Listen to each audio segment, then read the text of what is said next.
예레미야 7장 8절에서 11절입니다. 그런데도 너희는 지금 전혀 무익한 거짓말을 하고 있다. 너희는 모두 도둑질을 하고 사람을 죽이고 음행을 하고 거짓으로 맹세를 하고 바알에게 분향을 하고 너희가 알지 못하는 다른 신들을 섬긴다. 너희는 이처럼 내가 미워하는 일만 저지르고서도 내 이름으로 불리는 이 성전으로 들어와서 내 앞에 서서 우리는 안전하다 하고 말한다. 너희는 그런 역겨운 모든 일들을 또 되풀이하고 싶어서 그렇게 말한다. 그래 내 이름으로 불리는 이 성전이 너희의 눈에는 도둑들이 숨는 곳으로 보이느냐. 여기에서 벌어진 온갖 악을 나도 똑똑히 다 보았다. 나 주의 말이다. 아멘. 8절부터 15절은 하나님께서 요구하시는 중심의 회개를 거부하고 형식주의에 빠진 유다의 성전 예배의 허위성을 지적합니다. 8절에 그런데도 너희는 지금 전혀 무익한 거짓말을 하고 있다고 하셨습니다.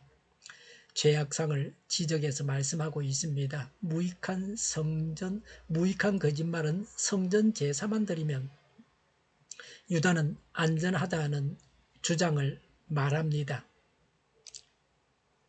이런 주장은 당시 거짓 선지자들이 말했습니다. 이런 거릇된 성전 이해를 가능케 한 것은 히스기야 당시 사네립이 이끄는 아시리아의 대군에게 포위되어 함락 직전에 있었던 예루살렘 성이 기적적으로 구원받은 사건에 근거하고 있습니다.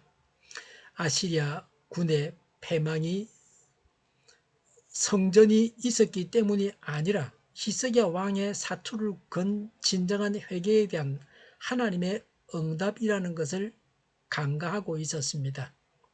6계명부터 9계명을 어겼습니다. 유다 백성들이 사람들에게 짓는 죄악들입니다.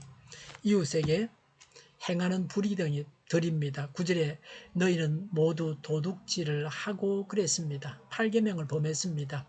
9절에 사람을 죽이고 6계명을 범했습니다. 9절에 음행을 하고 그랬습니다. 제7계명을 범했습니다. 9절에 거짓으로 맹세를 하고 그랬습니다. 제9계명을 어겼습니다. 하나님에 대한 신앙은 이웃 사랑으로 나타납니다. 이웃 사랑이 없다는 것은 신앙이 없다는 겁니다. 9절에 바알에게 분향을 하고 너희가 알지 못하는 다른 신들을 섬긴다라고 했습니다. 1, 2계명을 어겼습니다. 알지 못하는 다른 신은 유다인들과는 아무런 관련이 없는 이방 신들을 가리킵니다. 우상숭배의 동기나 가정이 맹목적이었음을 보여줍니다. 10절에 너희는 이처럼 내가 미워하는 일만 저지르고서도 내 이름으로 불리는 이 성전으로 들어와서 내 앞에 서서 우리는 안전하다고 말한다. 너희는 그런 역겨운 모든 일들을 또 되풀이하고 싶어서 그렇게 말한다고 했습니다. 범죄하고 회개하지 않고 또 죄를 짓겠다고 하면서 성전에 와서는 스스로 구원받았다고 확신했던 말을 합니다. 이는 실로 하나님의 거룩하신 이름을 망령되이 일컫는 사악한 죄악입니다. 이들은 얼굴이 두꺼워서 부끄러움을 모르는 자들입니다. 믿음은 믿음에 준한 삶을 요구하고 있습니다. 믿음에 준한 삶은 내팽개치고 믿는다고 하면서 구원받았다고 해서는 안 됩니다. 믿는 자는 죄를 회개하고 죄로부터 돌아서는 생활을 해야 합니다. 말씀을 따라 생각하는 것입니다. 말씀을 배우고 실천해야 합니다. 11절에 그래 내 이름으로 불리는 이 성전이 너희의 눈에는 도둑들이 숨는 곳으로 보이느냐라고 했습니다. 거룩한 성전의 의의를 변절시켜버린 유다 백성들에 대한 심한 책망입니다. 온갖 범죄를 다 저지르면서도 성전에서 제사만 드리면 용서받고 구원 얻게 된다고 생각했습니다. 성전에서 제사를 드렸으니 이제는 가서 더 많이 죄를 짓자고 했습니다. 성전을 악행을 행하는 자의 은신처와 온갖 악행의 온상으로 만들어버렸습니다. 그래서 성전이 도둑의 소굴로 보이느냐고 하십니다. 악행의 온상으로 변해버린 성전은 더 이상 하나님의 임재의 처소가 아닙니다. 그 기능을 상실한 성전은 그 존재할 이유가 없습니다. 그래서 하나님께서 성전을 파괴하십니다. 예수님은 성전 청결 작업을 하실 때에 이 문구를 인용하여 성전에서 장사하는 자들을 책망하셨습니다. 오늘날 믿는다고 하는 사람들이 더 악한 경우가 허다합니다. 우리가 성전입니다. 우리 안에 하나님께서 계십니다. 우리는 이 말씀을 들으면서 회개해야 할 바가 없습니까? 습관적으로 범하는 죄를 버려야 하지 않겠습니까? 11절에 여기에서 벌어진 온갖 악을 나도 똑똑히 다 보았다. 나주의 말이다라고 했습니다. 유다의 그릇된 종교적 범죄를 결코 자시하지 않겠다는 하나님의 의지의 표현입니다. 유다는 하나님께서 눈에 보이지 않는다고 하나님을 장님으로 여겼습니다. 그래서 자신들의 위선적인 행위들을 숨길 수 있다고 생각했습니다. 토마스 아담스는 위선자는 엄밀한 무신론자이다. 왜냐하면 그가 하나님의 존재를 믿는 사람이라면 그렇게 뻔뻔스럽게 하나님을 속일 수는 없기 때문이다라고 했습니다. 위선자들은 자신들의 죄를 숨길 수 있다고 생각했습니다. 그러나 하나님께서는 오히려 영적인 소경인 그들의 범죄를 낱낱이 보아왔음을 분명히 하셨습니다. 그 보신 것을 범죄의 증거물로 삼겠다고 말씀하십니다.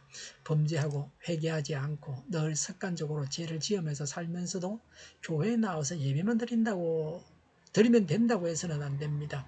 예수 믿는다고만 하고 생활은 내 마음대로 살아도 된다고 해서는 안 됩니다.